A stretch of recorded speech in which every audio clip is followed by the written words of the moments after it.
Hello everyone, আজকে আবারও চলে এসেছি তোমাদের সাথে শেয়ার করতে নতুন একটা হেয়ার প্যাকের ভিডিও। তো যাদের চুলটা খুব রুক্ষ হয়ে গেছে বা একদম বাড়ছে না, মানে চুলটা একেবারেই সেই হাত দিলেই কান্না চলে আসে, তাদের জন্য তো এই ভিডিওটা মানে খুবই ভালো, তাদের জন্য খুব উপকারী হবে। তো আমি এখানে একটা গ্লাসের মধ্যে বেশ ওই 2 চামচ মতো, বড় চামচের 2 চামচ চাল আগের দিন রাত্রে ভিজিয়ে রেখেছিলাম, অবশ্যই ফিল্টারের জলে। তো ভিজিয়ে রাখার পর পরের দিন, তো যেদিনকে শ্যাম্পুটা আমি করব হেয়ার প্যাকটা লাগিয়ে, সেদিন আমি চাল ভেজানো জলটা পুরোটাই একটা বাটিতে ঢেলে নিলাম, আর তার সাথে আরও কিছুটা জল অ্যাড করলাম। তারপর দিয়ে দিলাম এর মধ্যে ফ্লেক্সিড। তো আমার আগের হেয়ার প্যাকের ভিডিওই তোমরা দেখেছো ফ্লেক্সিডটা আমি কিভাবে ব্যবহার করি, তো এটাতেও আমি ফ্লেক্সিড ব্যবহার করছি। তোমরা চাইলে এর মধ্যে চালের সাথে আগের দিন রাত্রে মেথিও ভেজাতে পারো 2 চামচ। তো আমি এখানে 2 চামচ ফ্লেক্সিড নিয়ে নিলাম, নিয়ে জলটাকে এবার ফোটার জন্য গ্যাস ওভেনের ওপর বসিয়ে দিয়েছি। দেখো জলটা কেমন ফুটছে। তো এভাবে কিছুক্ষণ ফোটাতে হবে। তো ফোটানোর পর ঠান্ডা করে ছেঁকে নিতে হবে। সেম প্রসেসে মাসলিন ক্লথের মধ্যে বা বাড়িতে কোনো শাড়ি, যদি পরিষ্কার কাঁচা শাড়ি থাকে নরম, যেটা তোমার একদম সুতির শাড়ি, বা মশারি ছেঁড়াও যদি থাকে কারোর বাড়িতে তাহলেও হবে, বা ছেঁকনির মধ্যেও ছাঁকতে পারো। কিন্তু আমার মনে হয় কি কাপড়ে ছাঁকাটা মানে বেশি ভালো বার হয় এর যে জেলটা, হেয়ার প্যাকটা।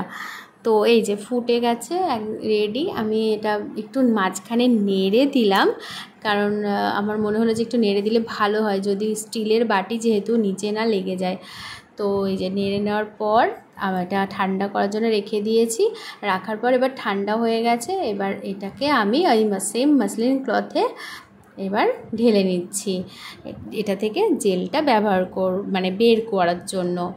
তো এই যে বার করার জন্য মাসলিন ক্লথটাকে ভালো করে মুঠো করে নিয়ে নিলাম। তোমরা কিন্তু এগুলো হোম রেমেডি হিসেবে বাড়িতে ব্যবহার করতে পারো, খুব উপকারী। অবশ্যই যাদের চুল রুক্ষ শুষ্ক হয়ে গেছে তাদের জন্য তো খুব ভালো।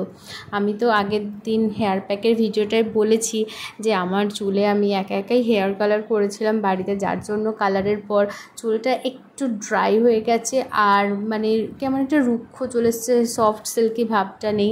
তো এটা ব্যবহার করে চুলটা কিন্তু সত্যি আমার অনেকটা ম্যানেজেবল হয়েছে। আর মানে নিজের চুলে নিজেরই হাত দিতে এত ভালো লাগে যে সফট সিল্কি হয়ে গেছে, চুলটা কিন্তু লম্বাও হয়েছে। তো আমি কাতটা বের করে নিচ্ছি হেয়ার প্যাকের। বার করার পরে চামচ দিয়ে ভালো করে একটু ফেটিয়ে নিচ্ছি, যাতে কোনো দানা দানা ভাব না থাকে। এটা যদিও বা দানা হয় না, ওই একটু গাঢ় কাত মতো হয়। তো এবার নিয়ে নিচ্ছি 1 চামচ অ্যালোভেরা জেল। তোমরা যে কোম্পানির অ্যালোভেরা জেল ব্যবহার করো সেটাই দিতে পারো। তো তারপর দিয়ে দিচ্ছি 1 চামচ নারকেল তেল। আমি এই নারকেল তেলটা ব্যবহার করি, তোমরা চাইলে যার যেটা ইচ্ছে, যে যেটা ব্যবহার করো সেই নারকেল তেলটা দিতে পারো 1 চামচ।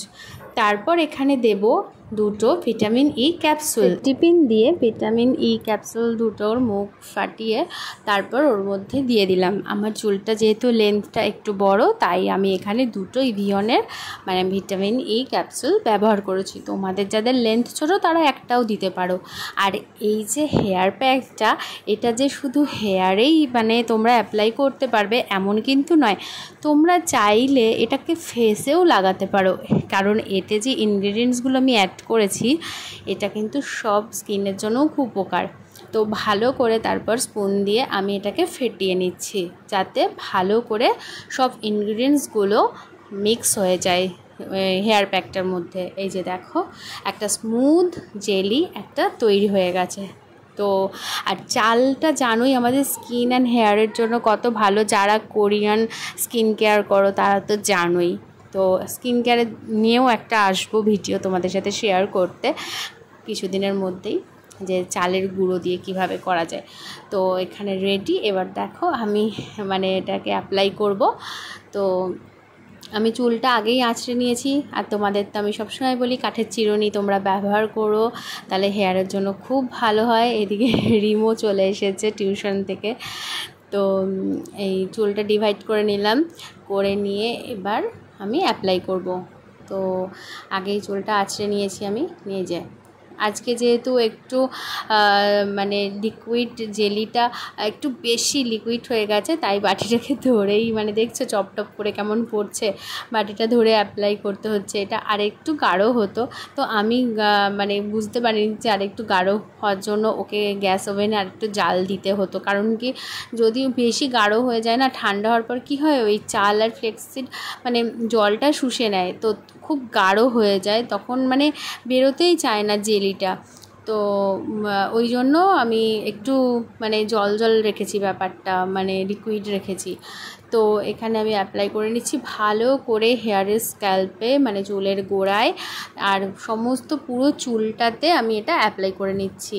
বাটিটা থেকে কিন্তু আমি ভালো করে মুছে নিয়ে অ্যাপ্লাই করছি, একটুও নষ্ট করব না। আর হ্যাঁ, যেটুকু আমার হাতে বা বাটিতে লেগে থাকবে ওটা কিন্তু অবশ্যই আমি ফেসে অ্যাপ্লাই করব। এত ভালো একটা উপকারী জিনিস তো নষ্ট করা যাবে না একটুও না। তো এই যে ভালো করে লাগিয়ে তারপর আমি হালকা হাতে একটু ম্যাসাজ করে নিচ্ছি। এই যে দেখতেই পাচ্ছ, এই ম্যাসাজটা না সত্যি দারুণ লাগে।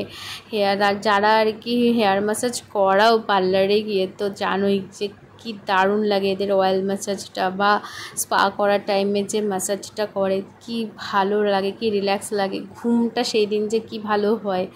তো আমার হয়ে গেল। এবার আমি ক্লাচারটা দিয়ে আমি ভালো করে চুলটা আটকে নিচ্ছি, কিছুক্ষণ রাখবো, মানে ওই আধ ঘন্টা মতো আজকে রাখবো, 30 মিনিট মতো। হ্যাঁ, তো ভালো করে যে ফেসে অ্যাপ্লাই করে নিচ্ছি দেখো। তারপর হাতেও আমি মেখে নিলাম, যে হাতটা যাতে একটু সফট হয়ে যায় একদম। তো এবার এটাকে আমি 30 মিনিটের জন্য ছেড়ে দেবো ভালো করে, মানে আমার পুরো চুলটাই অ্যাপ্লাই হওয়ার পরে। তো এই যে এবার শ্যাম্পু করে দেখো চলে এসেছি। শ্যাম্পু করে কিন্তু আজকে আমি সিরাম লাগাইনি, কারণ রোজমেরি ওয়াটারটা যে আমি রেডি করেছি সেটা কিন্তু লাগাবো। আর হ্যাঁ, রোজমেরি ওয়াটার কিন্তু আগের দিনেরটা আমার অ্যাপ্লাই করে শেষ হয়ে গেছে, পরের দিন আমি আবার বানিয়েছি। তো তোমাদের আজকের ভিডিওটা কেমন লাগলো অবশ্যই জানিও। টাটা, সবাই ভালো থেকো।